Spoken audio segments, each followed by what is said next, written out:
I've always been adamant that gay and lesbian Americans should be treated fairly and equally.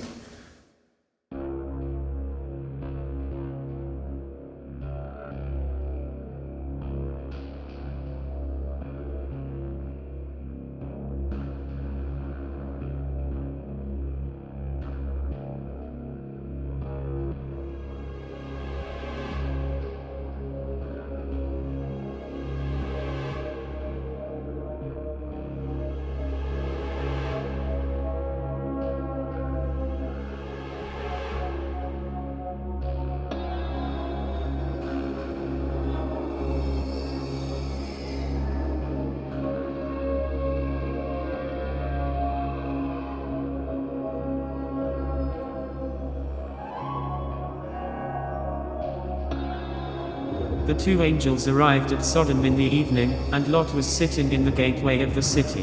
When he saw them, he got up to meet them and bowed down with his face to the ground. "My lords," he said, "please turn aside to your servant's house.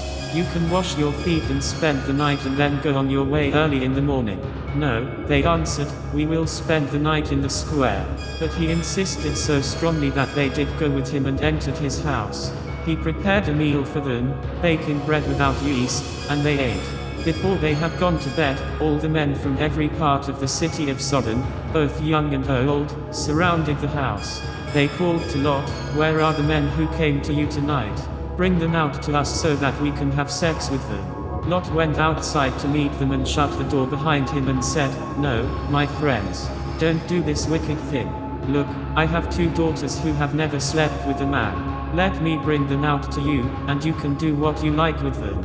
But don't do anything to these men, for they have come under the protection of my roof." "Get out of our way," they replied. "This fellow came here as a foreigner, and now he wants to play the judge. We'll treat you worse than them." They kept bringing pressure on Lot and moved forward to break down the door. But the men inside reached out and pulled Lot back into the house and shut the door.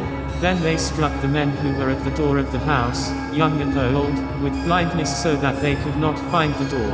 The two men said to Lot, "Do you have anyone else here, sons-in-law, sons or daughters, or anyone else in the city who belongs to you? Get them out of here, because we are going to destroy this place. The outcry to the Lord against its people is so great that he has sent us to destroy it."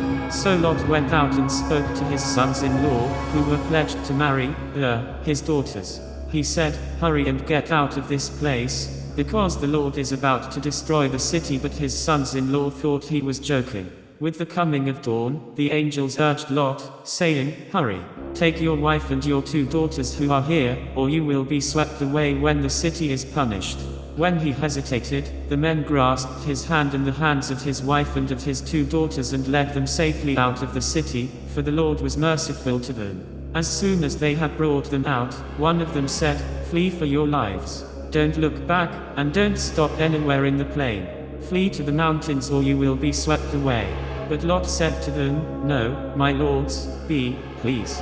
Your servant has found favor in your eyes, and you have shown great kindness to me in sparing my life. But I can't flee to the mountains. This disaster will overtake me, and I'll die.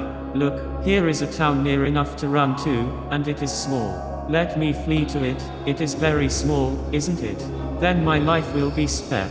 He said to him, "Very well, I will grant this request too. I will not overthrow the town you speak of. But flee there quickly, because I cannot do anything until you reach it."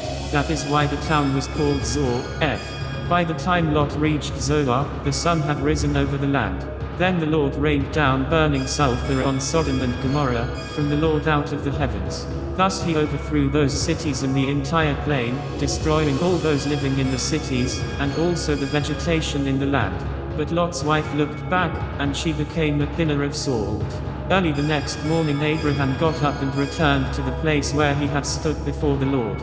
He looked down toward Sodom and Gomorrah, toward all the land of the plain, and he saw dense smoke rising from the land, like smoke from a furnace. So when God destroyed the cities of the plain, he remembered Abraham, and he brought Lot out of the catastrophe that overthrew the cities where Lot had lived.